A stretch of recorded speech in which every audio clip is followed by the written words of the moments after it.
سب سے اہم ترین بات ہے.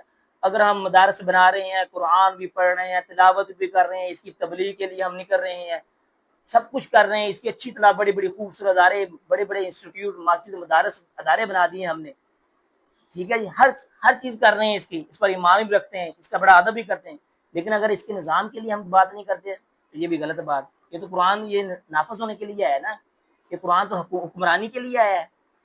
یہ قرآن تو کہتا ہے اللہ تعالیٰ اس کے مطابق اپنی حکومتیں قائم کرو، اس کے مطابق اپنی ریاست کا نظام چلاؤ. یہ قرآن اس لیے نہیں آیا کہ صرف انسٹیٹیوٹ میں پڑھایا جائے، مدارس میں پڑھایا جائے، بچوں کو حفظ کروا دیا، تجوید کروا دی، عالم فاضل بنا دیے، بس اب اپنا فیلڈ میں جا کے اپنا کاروبار کرے. بلکہ اس قرآن کے نظام کے لیے جدوجہد کرنا. قرآن کا نظام کیا ہے؟ اللہ کا دیا ہوا دین، نبی صلی اللہ علیہ وسلم کی سیرت. یہ قرآن میں بتایا گیا کہ حکومت کیسے کرنی ہے، ریاست کیسی ہونی چاہیے، ہماری عدالتیں کیسی ہونی چاہیے، ہمارے کالج یونیورسٹی کیسی ہونی چاہیے، ہمارے بازار معیشت منڈی کیسی ہونی چاہیے، ہمارے ہمسایوں کے ساتھ حقوق کیسے ہونے چاہیے، ہمارا لین دین معاملات کیسے ہونے چاہیے. قرآن بتاتا ہے ہمیں، قرآن بتاتا ہے. یہ قرآن صرف ثواب کی تعلیم. قرآن میں سورہ مائدہ میں پورا بتایا گیا کہ چور کے ہاتھ کاٹ دینے چاہیے، چوری کرنے میں شرابی کو کوڑے لگنے چاہیے، زانی کو کوڑے لگنے چاہیے. یہ صرف پڑھنے کے لیے آیا ہے، بار بار پڑھتا جائے شرابی کو کوڑے لگنے چاہیے، شرابی کو کوڑے. اس پر عمل بھی کرنا چاہیے، اس کے قانون کو نافذ کرنے کے لیے جدوجہد کرنا. یہ قرآن اس لیے نازل ہوا تھا، اس قرآن کے نفاذ کے لیے نبی صلی اللہ علیہ وسلم نے جدوجہد کی تھی. ورنہ نبی صلی اللہ علیہ وسلم مدینہ میں بیٹھ کے قرآن پڑھتے رہتے، تلاوت کرتے رہتے. نبی صلی اللہ علیہ وسلم نے اتنی جنگیں کیوں کی؟ اس لیے کہ قرآن کے نظام کو نبی صلی اللہ علیہ وسلم مدینہ کی ریاست میں اس قرآن کے نظام کے لیے قرآن کے نظام کو نافذ کر دیا. اس میں ہماری ساری خارجہ پالیسی، داخلہ پالیسی، ہر چیز کے بارے میں بتایا گیا. ایک گھر کے فرد سے لے کر پوری افراد تک، حکومت تک، سارے معاملات اس قرآن میں بتایا گئے. لیکن ہم اس کی بات ہی نہیں کرتے.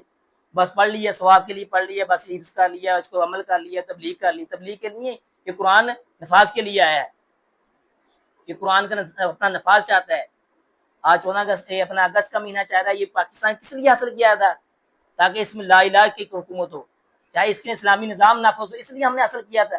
ورنہ تو ادھر انڈیا میں رہ کے نمازیں ہم بھی پڑھ رہے تھے، روزے بھی رکھ رہے تھے، تبلیغ بھی کر رہے تھے، سب کچھ کر رہے تھے، ہر چیز کر رہے، قربانی بھی کر رہے. کوئی مسئلہ نہیں تھا. اصل مسئلہ تھا ہم نے ایسی ریاست کا وجود لانا تھا جس میں ہم قرآن کے مطابق آئین بنائیں، اس کا قانون قرآن کے مطابق، اس کا نظام قرآن کے مطابق، اس کا نظام اسلام.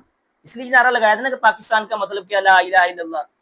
یہ 78 سال ہو گئے اس کے نعرے کا نعرہ لگا رہے ہیں. 78 سال ہو گئے اس نعرے کا. ایک دن بھی عملی طور پر نفاذ نہیں ہو سکا. ایک دن بھی اس پاکستان میں عملی طور پر قرآن و حدیث کا نظام نافذ نہیں ہو سکا. اس کی بنیادی وجہ کیا ہے؟ ہمیں اس کی اہمیت کا اندازہ نہیں. یہ قرآن کا لازمی و چھٹا آخری حق ہے کہ اس کے نظام کے لیے جدوجہد کرنا، عملی طور پر لوگوں کو قائل کرنا. بھائی اس قرآن کے نظام کے لیے جدوجہد کریں.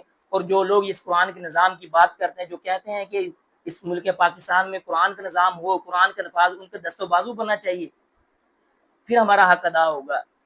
تو جو بندہ بھی قرآن کی 6 حقوق ادا کرے گا، اس پر ایمان لائے گا، اس کی تلاوت کرے گا، اس کو پڑھے گا، اس کو سمجھے گا، اس پر عمل کرے گا، اور اس کی لوگوں کو تبلیغ کرے گا، اور اس کے نظام کے لیے جدوجہد کرے گا، تو یہ قرآن اسے لیے سفارش کرے گا. تو کریں گے نا انشاءاللہ کوشش؟ عزم کرتے ہیں کہ ہم قرآن مجید کے حقوق پر عمل کریں گے انشاءاللہ. دعا ہے اللہ رب العزت ہمیں عمل کرنے کی توفیق عطا فرمائے. وما علینا الا البلاغ المبین. الحمدللہ رب العالمین والعاقبۃ للمتقین والصلاۃ والسلام علی سید الانبیاء والمرسلین. اللهم صل على محمد النبی الأمی وعلى آلہ وسلم تسلیما. ربنا آتنا في الدنيا حسنة وفي الآخرة حسنة وقنا عذاب النار. ربنا ظلمنا أنفسنا وإن لم تغفر لنا وترحمنا لنكونن من الخاسرین. یا الہی جو قرآن کی پڑھا اس کو صحیح پڑھنے کی، سمجھنے کی، اس پر عمل کرنے کی توفیق عطا فرما. یا الہی تمام بیماروں کو شفا عطا فرما، تمام بے روزگاروں کو روزگار عطا فرما، تمام پریشان حالوں کی پریشانیاں دور فرما. یا الہی جتنے بھی احباب اس دنیا سے گزر چکے ہیں سب کی بخشش فرما. یا الہی ہم سب کو ایک بنا، نیک بنا، 5 وقت کا نمازی بنا. رب اغفر وارحم وانت خیر الراحمین. رب ارحمہما کما ربیانی صغیرا.